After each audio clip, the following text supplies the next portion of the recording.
میں حضرت علامہ عبدالرؤوف بلیاوی علیہ الرحمہ کے تعلق اپنی طرف سے کچھ نہیں ذکر کروں گا۔ ان کے تعلق سے ان کے زمانے کے جو اجلہ علماء کرام جیسے مفتی اعظم ہند علیہ الرحمہ،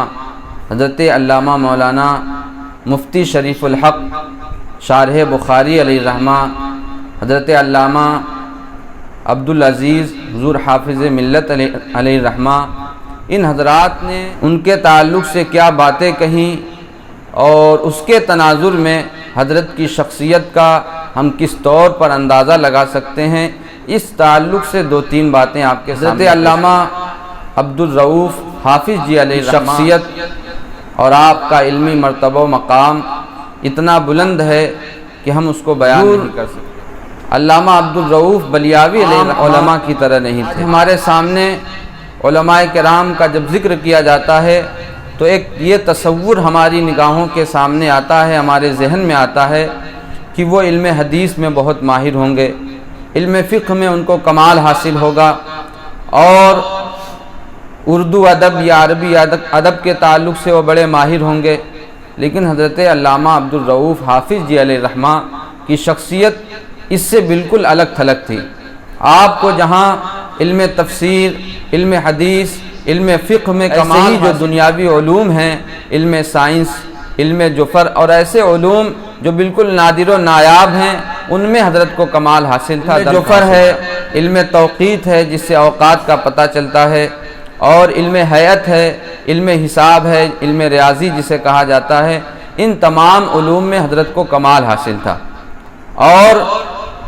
آپ کے علمی مرتبہ و مقام کے تعلق سے اور مفتی اعظم ہند کی نظر میں آپ کا مقام و مرتبہ کیا تھا، حافظ ملت علیہ الرحمہ کی نظر میں آپ کا مقام کیا تھا، اس کے تعلق سے ایک واقعہ آپ کو پیش کرتا ہوں۔ جب حضور حافظ ملت علیہ الرحمہ و رضوان دوسری مرتبہ مبارک پور تشریف لائے، اور چونکہ حضرت کا منصوبہ تھا کہ دارالعلوم اشرفیہ کو ایک جامعہ کی شکل دی جائے، یونیورسٹی کی شکل دی جائے، جہاں صرف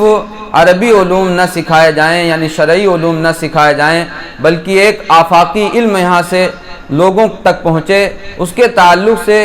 حضور حافظ ملت علیہ الرحمہ کی نظر میں کوئی شخص ایسا نظر نہیں آ رہا تھا جو حضرت کا ساتھ۔ لیکن حضرت حضور حافظ ملت علیہ الرحمہ کی جب نظر پڑی تو حضرت حافظ جی علیہ الرحمہ پر پڑی، جو اس وقت بریلی شریف میں جو علم کا مرکز تھا، سنیت کا مرکز تھا، وہاں پر حضرت حافظ جی علیہ الرحمہ تدریس اور افتاء کے فرائض انجام اور وہاں حضرت حافظ جی علیہ الرحمہ حضور مفتی اعظم ہند کی سرپرستی میں یہ کام انجام دے رہے تھے۔ حضرت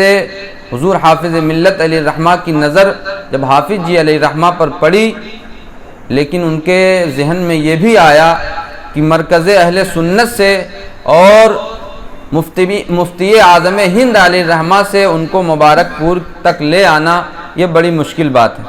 کیونکہ حضرت حافظ جی علیہ الرحمہ وہاں جہاں تدریس کے فرائض انجام دے رہے تھے، وہیں فقہ و افتاء کے فرائض بھی انجام دے رہے تھے۔ لیکن حضور حافظ ملت علیہ اعظم ہند کی بارگاہ میں حاضر ہوتے ہیں اور اس کے تعلق سے بات کرتے ہیں کہ چونکہ حضور مفتی اعظم ہند کی نظر میں اشرفیہ کا کام اور اشرفیہ کی ترقی تھی، اس لیے مفتی اعظم ہند علیہ الرحمہ راضی ہو گئے حافظ جی علیہ الرحمہ کو مبارک پور بھیجنے پر۔ لیکن بھیجتے وقت جو انہوں نے آخری وہ ہمارے لیے بہت اہم ہے۔ حضرت مفتی اعظم ہند علیہ الرحمہ نے فرمایا کہ حافظ جی کا یعنی حضرت علامہ عبدالرؤوف کا یہاں سے جانا ہمارے مدرسے کے لیے وہاں جو مرکز اہل سنت ہے، جو حضرت مفتی اعظم ہند کی سرپرستی میں مدرسہ چل رہا تھا، اس کے تعلق سے حضرت حافظ جی علیہ الرحمہ کے تعلق سے حضور مفتی اعظم ہند فرماتے ہیں کہ ان کا یہاں سے جانا گویا ہمارے مدرسے کے لیے موت ہے۔ اب آپ اس سے اندازہ لگائیں کہ مفتی اعظم ہند کی نظر میں حضرت کا مقام کتنا بلند تھا کہ انہوں نے اتنی بڑی بات حضرت کے تعلق سے حضور حافظ ملت کا اعتماد جہاں اس واقعے سے پتہ چلتا ہے کہ حضرت کو حضور حافظ جی علیہ الرحمہ پر کتنا اعتماد اور بھروسہ تھا کہ حضور مفتی اعظم ہند سے التماس کر کے ان کو مبارک پور لائے اور پھر حضور شارح بخاری علیہ الرحمہ فرماتے ہیں کہ مبارک پور میں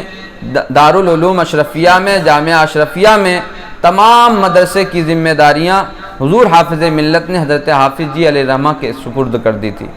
چاہے وہ تعلیم کے تعلق سے ہو یا طلبہ کی تربیت کے تعلق سے ہو، تمام ذمہ داریاں حضرت حافظ جی علیہ الرحمہ بخوبی انجام دیتے تھے۔ اور حضرت شارح بخاری علیہ الرحمہ نے اپنے مکتوبات میں یہاں تک لکھا ہے کہ اب تو دارالعلوم اشرفیہ جامعہ اشرفیہ لیکن دارالعلوم اشرفیہ کو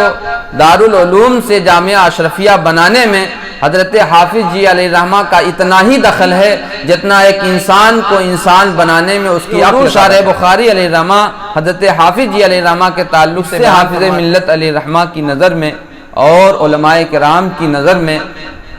حضرت کا علمی مرتبہ و مقام کیا تھا، اس سے پتہ چلتا ہے۔ یہی نہیں، حضور شارح بخاری نے یہ بھی لکھا ہے کہ حضور حافظ جی علیہ الرحمہ تاریخ اشرفیہ کے ایک زرعی عنوان حضور مفتی اعظم ہند نے اپنے مکتوبات میں اور پھر حضرت علامہ عبدالمبین نعمانی صاحب حضور کے تعلق سے بیان فرماتے ہیں کہ حضرت کی خدمات تو بہت اہم ہیں، لیکن حضرت کا 3 نمایاں کام ایسا ہے جو بہت اہم ہے اور اسے یاد رکھنے کی ضرورت ہے۔ حضرت نعمانی صاحب قبلہ فرماتے ہیں کہ سب سے پہلا کام حضرت نے جو تدریس کے ذریعے علماء کرام کی ٹیم تیار کی، یہ حضرت کا دوسرا کام فتاوی رضویہ کے تعلق سے، وہ فتاوی رضویہ جس کو دیمک چاٹ چکے تھے، کہیں کہیں اس کی پوری عبارت ختم ہو چکی تھی، اس پر کام کرنا اور ان عبارتوں کو دوسری مستند کتابوں سے ملا کر صحیح عبارت وہاں پر متعین کرنا اور کرنا، یہ جو اہم کام حضرت حافظ جی علیہ الرحمہ نے کیا ہے وہ بہت بڑا کام۔ اور تیسرا کام کہ حضرت نے یہاں کی الجامعۃ الاشرفیہ کی منصوبہ سازی کی، اس کی حکمت عملی تیار کی۔ حضور حافظ ملت علیہ الرحمہ نے تو ایک منصوبہ بنا کر انتظامیہ کے حوالے کر دیا تھا، لوگوں کو بیان کر دیا تھا کہ میں دارالعلوم اشرفیہ کو جامعہ اشرفیہ بنانا چاہتا ہوں، لیکن حضرت حافظ جی علیہ الرحمہ نے اس منصوبے پر غور کیا، اس کے منفی اور مثبت پہلوؤں پر غور کیا کہ اگر جامعہ اشرفیہ بنایا جائے گا تو اس میں کیا پریشانیاں آئیں گی اور ان کا سد باب کیا ہوگا۔ یہ تمام چیزیں حضرت حافظ جی علیہ الرحمہ نے تیار کی، اور یہی نہیں، حضرت حافظ جی علیہ الرحمہ کا قول بھی بعض مصنفین نے نقل کیا ہے کہ جب ہم نے اس پر کام کرنا شروع کیا تو جو کچھ میں نے سوچا تھا کہ اس میں کیا رکاوٹیں آئیں گی وہ یکے بعد دیگرے ہمارے سامنے آنے لگی، لیکن چونکہ ہم نے ان میں سے ان پر پہلے سے سوچ رکھا تھا، اس لیے ہمارا جذبہ کم نہیں ہوا اور ہم اس پر کام کرتے چلے گئے۔ حضرت حافظ جی علیہ الرحمہ کی مبارک پور کے تعلق سے، سنیت کے تعلق سے اور خاص طور سے الجامعۃ الاشرفیہ کے تعلق سے جو خدمات ہیں وہ بالکل ناقابل فراموش ہیں، بلکہ ان کو تمام لوگوں تک پہنچانے کی ضرورت ہے اور ایسے محسن کو ہمیں ہر وقت یاد رکھنے کی ضرورت ہے۔ تو جہاں ہم حضور حافظ ملت علیہ الرحمہ سے قلبی لگاؤ رکھتے ہیں، ان سے عقیدت رکھتے ہیں، اور یقیناً حضور حافظ ملت علیہ الرحمہ کا ہی منصوبہ تھا کہ آج مبارک پور جو اتنا ترقی یافتہ ہے اور مبارک پور جو پوری دنیا میں جانا جاتا ہے الجامعۃ الاشرفیہ کے تعلق سے، اگرچہ حضور حافظ ملت علیہ الرحمہ کا منصوبہ تھا، لیکن حضرت حافظ جی علیہ الرحمہ اس منصوبہ کو عملی صورت میں لانے میں حضور حافظ ملت کے دست و بازو بنے ہوئے تھے، اور جب تک باحیات تھے حضرت حضور حافظ ملت کے ساتھ آپ بالکل کندھے سے کندھا ملا کر اشرفیہ کی ترقی میں آپ گامزن رہے۔ خود حافظ ملت علیہ الرحمہ نے بھی بیان فرمایا ہے کہ حضرت حافظ جی علیہ الرحمہ کے تعلق سے میں نے یہ بات یقیناً غالباً ایک مرتبہ یہی عرس کا موقع تھا، الجامعۃ الاشرفیہ کی طرف سے جو پہلے اساتذہ کرام کا ایک پروگرام وہاں ہوتا تھا، حضرت علامہ مولانا محقق مسائل جدیدہ استاد گرامی مفتی نظام الدین صاحب قبلہ نے یہ بات بیان کی تھی کہ حافظ جی کے تعلق سے حافظ ملت فرمایا کرتے تھے اگرچہ یہ میرے شاگرد ہیں لیکن یہ علم میں یعنی اگرچہ حافظ جی علیہ الرحمہ حضرت علامہ عبدالرؤف صاحب علیہ الرحمہ اگرچہ میرے شاگرد ہیں لیکن علم میں مجھ سے زیادہ ہیں۔ تو ان تمام واقعات سے اور ان تمام باتوں سے یہی نتیجہ نکلا کہ حضرت علامہ عبدالرؤف بلیاوی علیہ الرحمہ والرضوان یہ اہل سنت والجماعت کے ایک متبحر عالم دین تھے، جو علم شریعت میں تو کمال رکھتے ہی تھے، دنیاوی علوم میں بھی مہارت رکھتے تھے، اور انہوں نے اہل سنت والجماعت کے لیے بہت سے اہم کام کیے۔ ان میں سے ایک فتاوی رضویہ ہے، دوسرا علماء کی ٹیم تیار کرنا، تیسرا الجامعۃ الاشرفیہ کی تعمیر و ترقی میں حضور حافظ ملت کا دست و بازو بننا۔ یہ ایسے کام ہیں جنہیں ہمیں یاد رکھنے کی ضرورت ہے اور اپنی نسل نو تک پہنچانے کی ضرورت ہے۔ اللہ تبارک و تعالی حضور